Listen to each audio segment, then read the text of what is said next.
여러분 안녕하세요. 오늘도 하나님 앞으로 나와서 함께 예배하는 여러분에게 하나님의 은혜와 평강이 함께 하시기를 축복합니다. 우리에게 좋은 것을 주기를 기뻐하시는 하나님께서 우리의 예배를 통해서 좋은 것을 주시리라 믿습니다. 함께 기도하시겠습니다. 하나님 아버지, 주님 없이 살 수 없는 우리들, 오늘 이 시간에 주님을 향해 나아왔습니다. 이 예배를 통하여서 하나님과 함께 살아가게 하시고 주님이 주시는 것들로 이 세상의 광야 같은 삶을 기쁘게 살아갈 수 있도록 인도해 주시옵소서. 예수님 이름으로 기도합니다. 아멘. 우리 함께 찬양하시겠습니다. 십자가 그 사랑 함께 부르시겠습니다.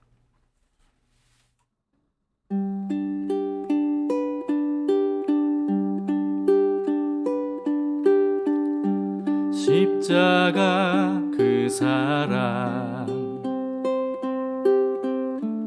멀리 떠나서 무너진 나의 삶 속에 잊혀진 주 은혜 돌 같은 내 마음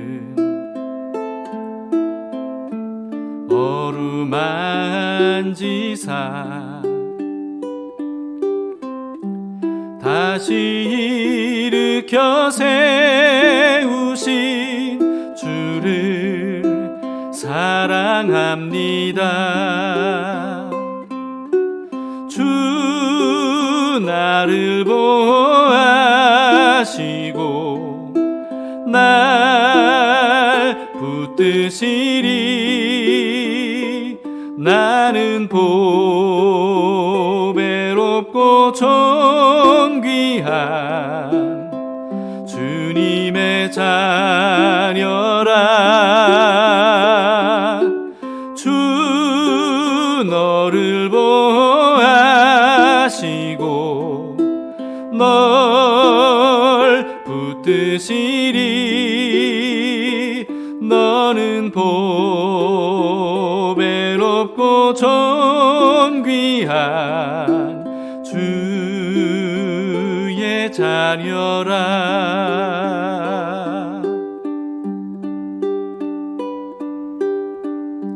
지나간 일들을 기억하지 않고 이전에 행한 모든 일 생각지 않으리. 사막의 강물과 길을 내시는 주 내 안에 새 일 행하실 주만 바라보리라. 주 나를 보아시고 날 붙드시리. 나는 보배롭고 존귀한 주님의 자녀라.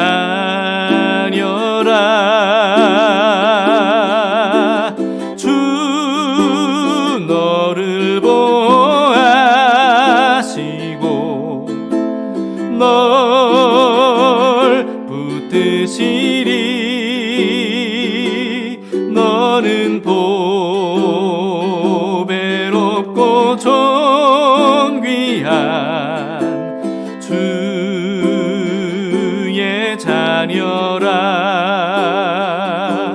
나는 보배롭고 존귀한 주의 자녀라.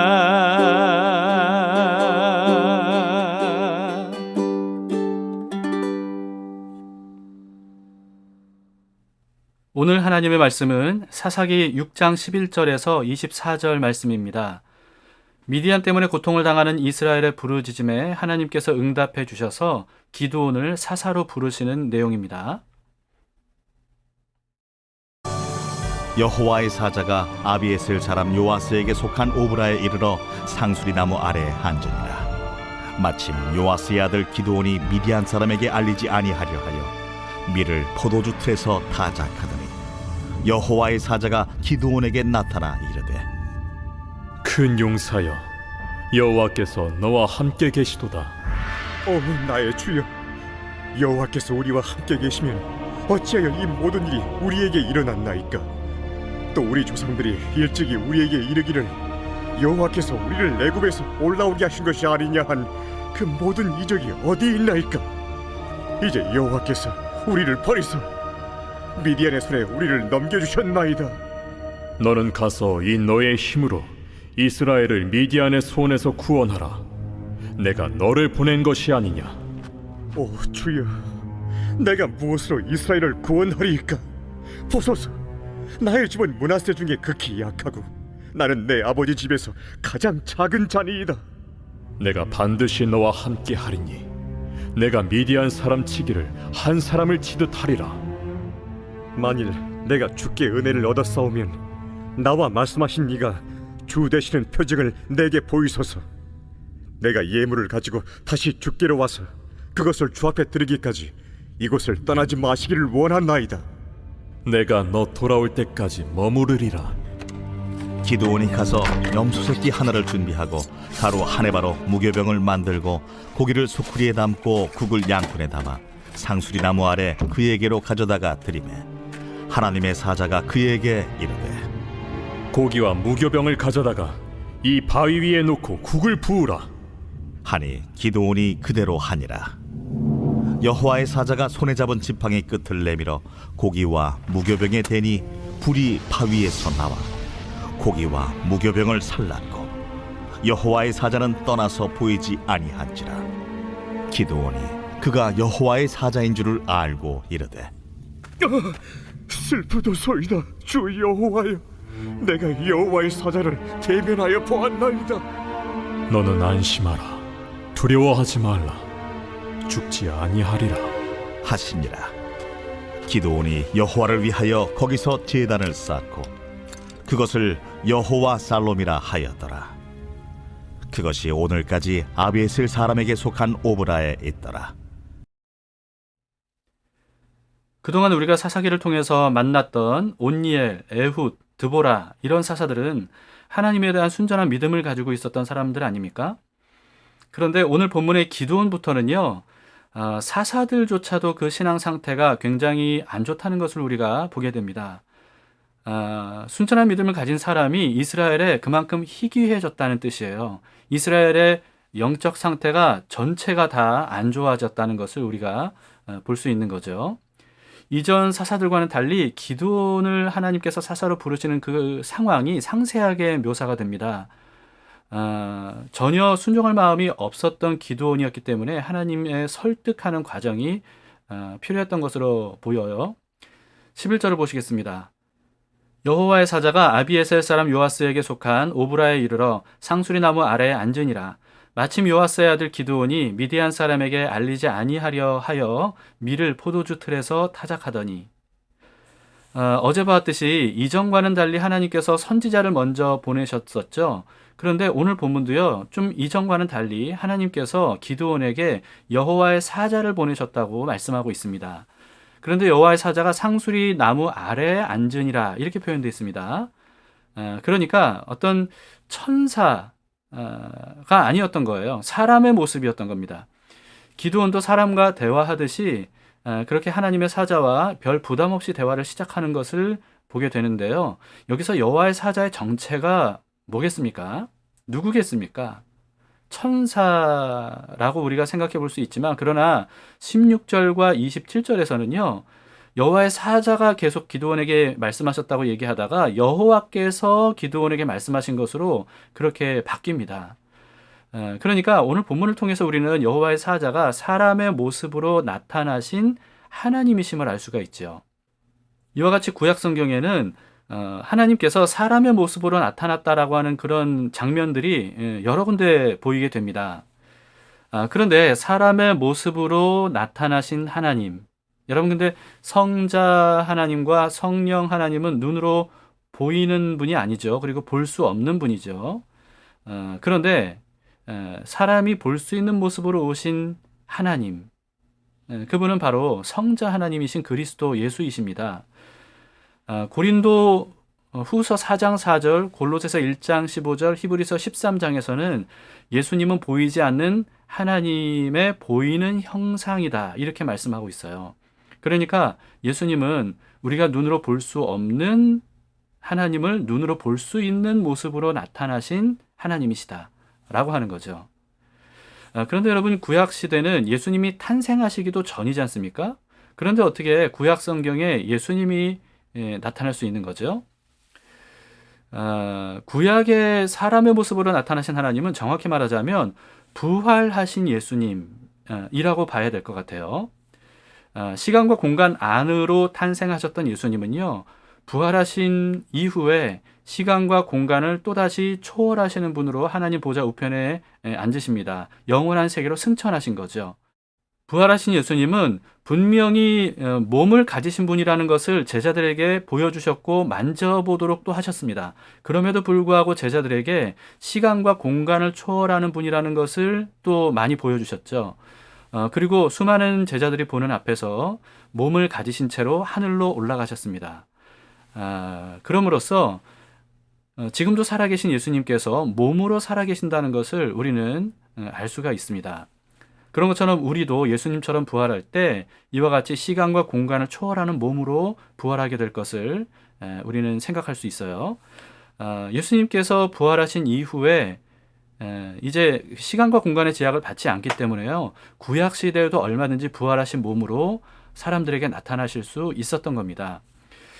이거는 시간 여행이 아니에요. 우리가 생각하는 영화나 뭐 드라마 이런 데서 보는 것처럼 과거로 갔다가 미래로 갔다가 이런 시간 여행이라고 볼 수 없습니다. 부활하신 예수님께는 과거, 현재, 미래가 모두 다 영원한 현재입니다. 과거가 따로 있고 미래가 따로 있는 것이 아닙니다. 시간에 제한된 우리로서는 이해할 수 없는 초자연적인 신비죠. 그래서 구약 곳곳에서는요, 하나님의 사자 또는 천사가 사람의 모습으로 등장한 걸로 묘사가 많이 되는데요. 그런데 그렇게 천사 또는 여호와의 사자라고 했다가 어느 순간 하나님이라고 지칭을 하게 되는 것들을 보게 돼요. 사람과 눈을 마주치면서 말할 수 있는 하나님. 여러분, 그 하나님은 삼위 하나님 중에 오직 예수 그리스도이십니다. 이처럼 사람의 모습으로 눈으로 볼 수 있게 오신 여호와의 사자가 찾아왔을 때 기드온은 그때 뭘 하고 있었다고 합니까? 밀을 포도주 틀에서 타작하고 있었다 그러죠. 왜 밀을 포도주 틀에서 타작을 하죠? 왜냐하면 양식을 다 빼앗아가 버리는 미디안 사람들에게 들키지 않으려고 숨어서 타작을 했던 겁니다. 기드온은 이와 같이 개인의 현실조차도 해결할 능력이 전혀 없는 그런 사람이었어요. 그저 숨어서 뭔가를 할 수밖에 없는 그런 연약한 사람이었죠. 그런데 그런 기드온에게 여호와의 사자가 가장 먼저 한 말씀이 12절입니다. 여호와의 사자가 기드온에게 나타나 이르되 큰 용사여 여호와께서 너와 함께 계시도다 하매. 네, 이렇게 자기 삶조차도 제대로 구원해내지 못해서 숨어서 두려워서 벌벌 떨면서 밀을 포도주 틀에서 타작했던 이 기드온에게 큰 용사여 이렇게 말씀하시죠. 현재의 기드온을 보고 말씀하신 게 아니고요, 미래의 기드온을 보시고 말씀하신 겁니다. 이렇게 말씀하셔요. 여호와께서 너와 함께 계시도다.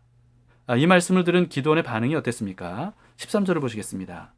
기드온이 그에게 대답하되 오 나의 주여 여호와께서 우리와 함께 계시면 어찌하여 이 모든 일이 우리에게 일어났나이까? 또 우리 조상들이 일찍이 우리에게 이르기를 여호와께서 우리를 애굽에서 올라오게 하신 것이 아니냐 한 그 모든 이적이 어디 있나이까? 이제 여호와께서 우리를 버리사 미디안의 손에 우리를 넘겨주셨나이다. 여기서 나의 주여라고 불렀다고 해서 기드온이 여호와의 사자가 하나님이시라는 것을 즉각 알아챘다라는 의미는 아닙니다. 이 상대방을 주여라고 부르는 것은 상대방을 정중하게 존대하는 일반적인 존칭이었어요. 말하자면 우리는 우리나라로 보자면 선생님 뭐 이렇게 부르는 거죠.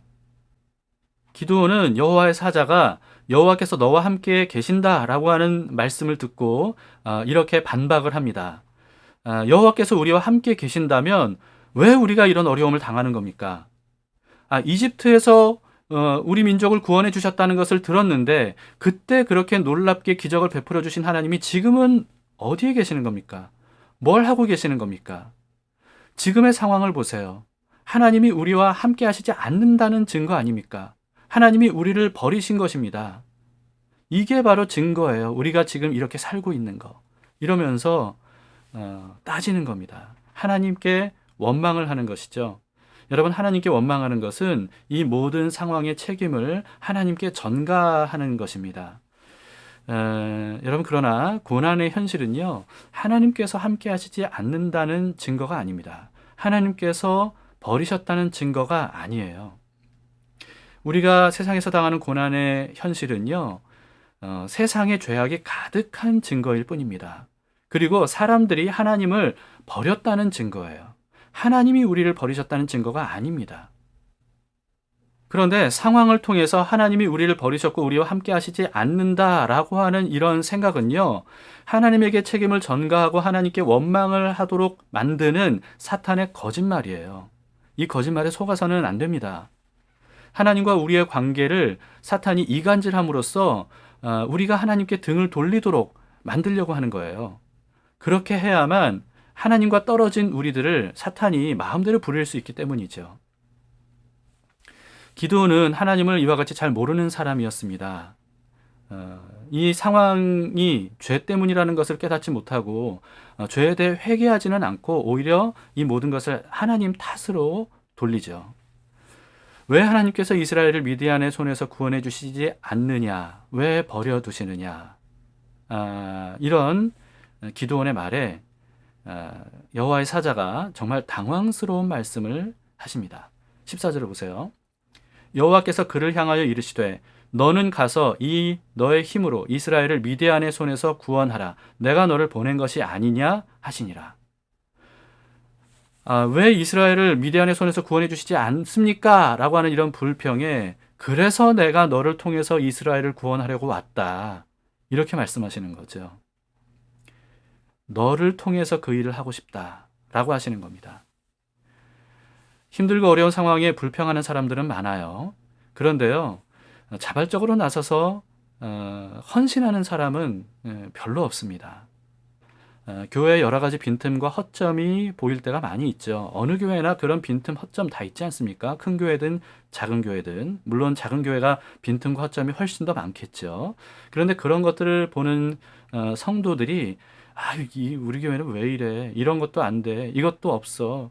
이걸 하는 사람이 없어 하면서 교회에 대해서 불평하고 또 비판하고 또는 원망하는 어떤 이런 태도를 가질 때가 참 많이 있습니다.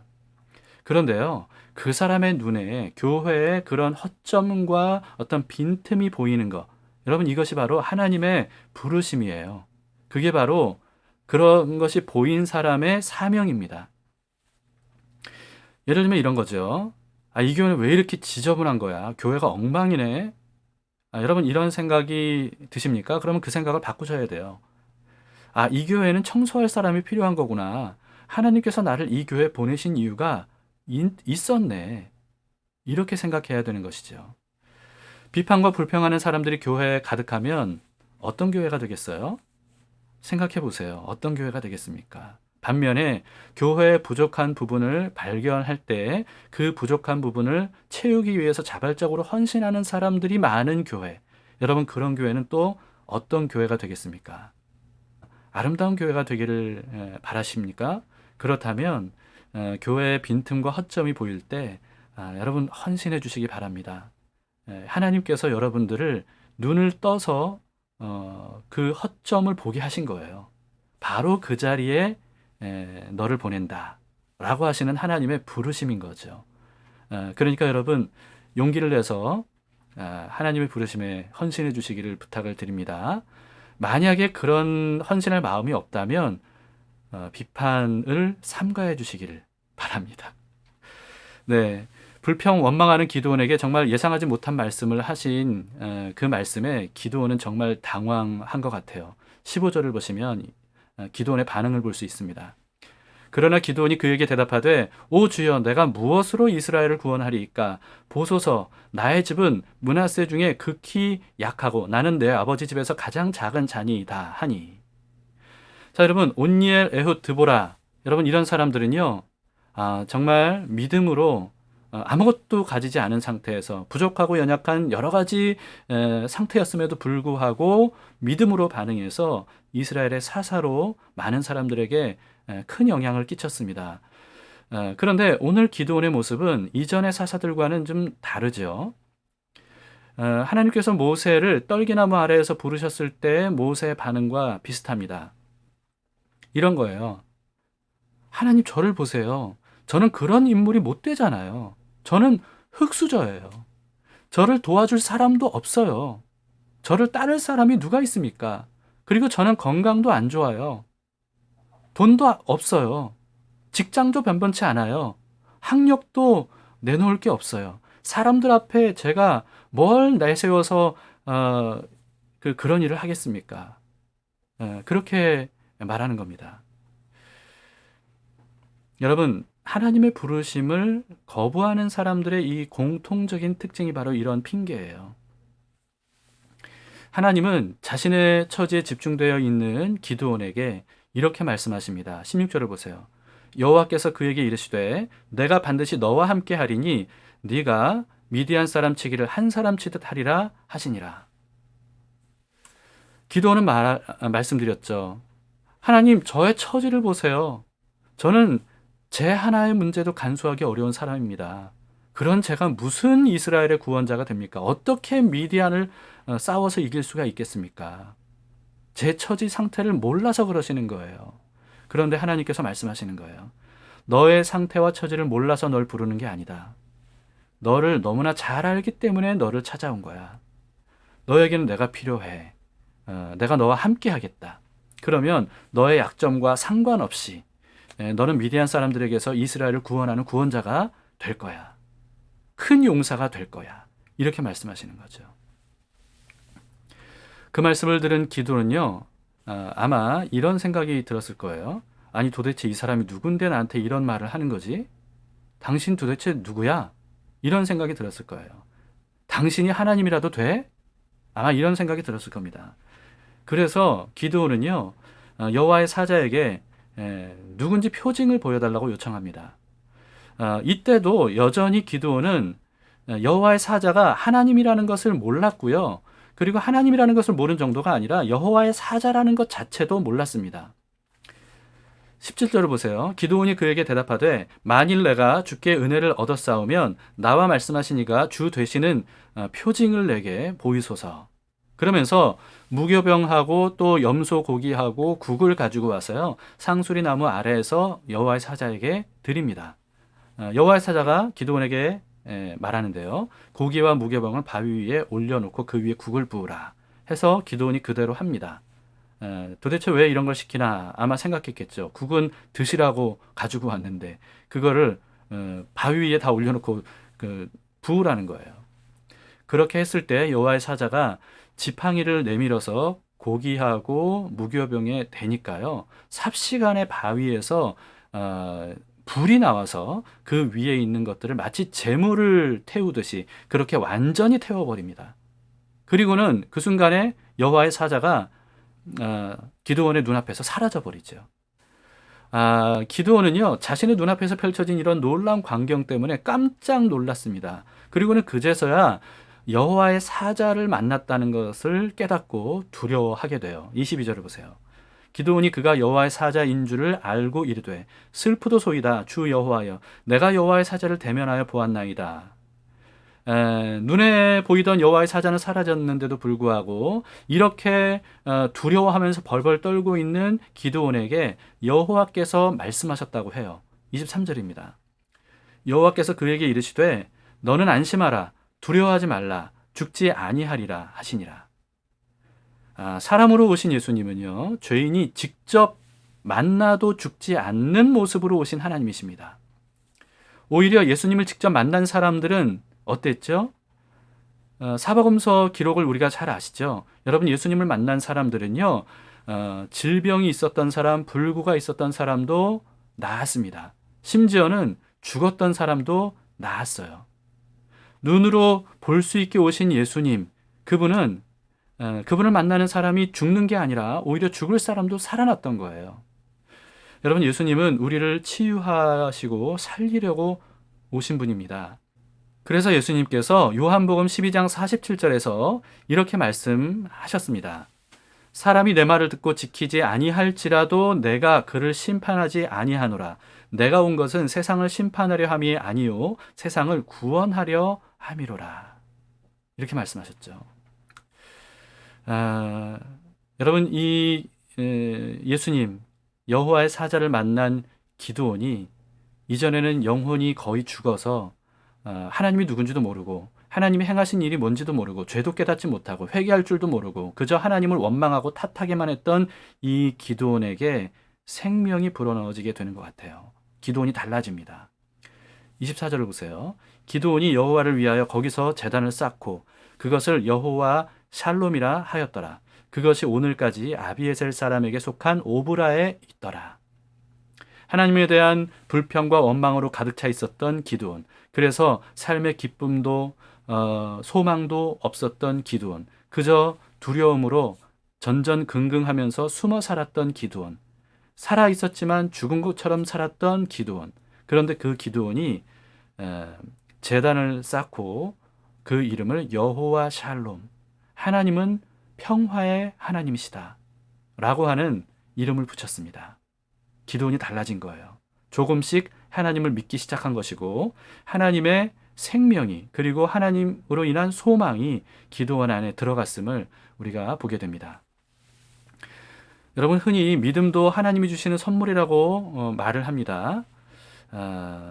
아마도 이 구절 때문이 아닌가 싶어요. 에베소서 2장 8절인데요. 너희는 그 은혜에 의하여 믿음으로 말미암아 구원을 받았나니 이것은 너희에게서 난 것이 아니요 하나님의 선물이라. 그래서 믿음이 하나님의 선물이다. 그래서 하나님이 믿음을 주시지 않으면 하나님을 믿을 수 없다.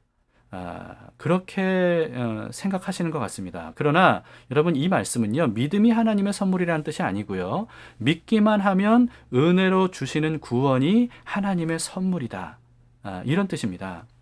만약에 믿음이 하나님께서 주시는 선물, 다시 말해서 사람에게 주입하시는 것이라면, 그렇다면 기드온에게 오늘 본문에서처럼 그렇게 시시콜콜하게 설명해 주시고 또 표징을 보여주시고 설득하실 필요가 없었어요. 하나님은요, 믿음을 사람에게 주입하시는 게 아니고요, 사람이 믿을 수 있도록 충분히 다양한 방법으로 여러 가지를 말씀해 주시고 여러 가지를 설명해 주시고 여러 가지를 증명해 주시는 분입니다. 믿음으로의 구원을 강조한 로마서에도 이렇게 말씀하고 있습니다. 로마서 1장 20절에 창세로부터 그의 보이지 아니하는 것들 곧 그의 영원하신 능력과 신성이 그가 만드신 만물에 분명히 보여 알려졌나니 그러므로 그들이 핑계하지 못할지니라. 무슨 말씀입니까? 이 모든 만물을 통해서 하나님은 얼마나 믿을 만한 분인지를 충분히 증명해 보여주셨다는 거예요. 그런데도 하나님을 믿지 못하는 사람이 어떤 핑계를 대릴지라도 그건 핑계거리가 될 수 없다라고 하는 거죠. 여러분, 성경 전체에서도요, 이런 메시지가 지속적으로 반복이 됩니다. 여러 말씀과 표적을 보여주시면서 하나님께서 이스라엘 백성과 교회와 우리들에게 뭐라고 말씀하십니까? 너는 믿으라 라고 하는 거예요. 너는 나를 믿으라. 나의 약속을 믿으라. 나의 말을 믿으라. 이렇게 말씀하십니다. 아담 때부터 하나님은 믿음이 사람이 해야 되는 것으로, 믿느냐 마느냐는 사람에게 달려있다는 것을 우리에게 성경을 통해서 충분히 다양하게 말씀하고 계시죠. 우리가 하나님을 믿을 수 있도록 충분한 은혜를 베풀어 주시고 다양하고 여러 가지 증거들을 알려주십니다. 세상에 하나님이 살아계시고 하나님이 우리를 사랑하시고 우리를 구원하신다는 그 증거가 가득 차 있어요. 그것을 통해서 믿는 사람에게는요, 하나님께서 구원을 조건 없는 은혜로 선물로 주시는 거죠. 기드온에게만 아니라 우리에게도 하나님은 수준에 맞게 우리가 믿을 수 있도록 굉장히 많은 증거들을 보여주고 계시고 우리의 삶을 통해서도 하나님께서 끊임없이 은혜를 베풀어주고 계십니다. 그런데도 불구하고 하나님을 믿지 않으면 그것은 그 책임이 믿지 않는 그 사람에게 있는 거예요. 그렇기 때문에 믿지 않는 사람이 구원을 받지 못하고 심판을 받게 되는 거죠. 그 사람의 책임이기 때문에 그렇습니다. 로마서 10장 17절에 그래서 이렇게 말씀하죠. 그러므로 믿음은 들음에서 나며 들음은 그리스도의 말씀으로 말미암았느니라. 하나님의 말씀을 들어야 믿을 수 있다라고 하는 것입니다. 여러분, 우리가 날마다 하나님의 말씀을 듣고 묵상하고 그리고 순종해야 되는 이유가 뭡니까? 그렇게 하면 우리가 하나님을 믿을 수 있게 돼요. 말씀을 잘 모르기 때문에 우리가 말씀을 등한히 하기 때문에 우리의 믿음이 약한 것이고 자라질 않는 겁니다. 하나님의 말씀을 우리가 면밀히 읽고 분석하고 묵상하고 그리고 또 그 말씀대로 살아보면 우리는 하나님의 말씀을 통해서 하나님을 만나게 되고요. 그리고 하나님이 얼마나 믿을 만한 분인지를 확실하게 깨닫게 되죠. 그래서 말씀 없이는 우리가 하나님을 믿지 못합니다. 믿을 수가 없어요. 그래서 우리가 날마다 말씀을 대해야 되는 거죠. 여러분, 오늘도 우리에게 이런 말씀을 주신 하나님께 우리가 얼마나 감사를 드려야 되겠습니까? 이 말씀을 듣고도 우리가 믿지 않는다면 그것은 우리 책임입니다. 오늘도 우리가 기드온에게 나타나셔서 하신 하나님의 말씀들 그리고 하나님께서 하시는 일들 이 모든 것들을 통해서 오늘 하루의 삶을 하나님을 믿는 마음으로 살게 되기를 바랍니다. 기도하시겠습니다. 하나님 아버지, 오늘도 말씀을 통해서 우리를 깨워주시니 감사합니다. 기드온처럼 원망과 불평을 잘하는 우리들, 그럼에도 불구하고 하나님은 은혜를 베풀어 주셔서 우리에게 날마다 찾아와 주시니 감사합니다. 하나님, 기드온에게 그러셨던 것처럼 우리에게도 친절하게 하나하나 가르쳐 주시고 계심을 감사합니다. 우리가 연약함에도 부족함에도 어리석음에도 또 완악함에도 불구하고 하나님은 우리를 심판하러 오신 것이 아니라 이처럼 구원하기 위해서 우리에게 오신 것을 생각할 때 정말 감사합니다.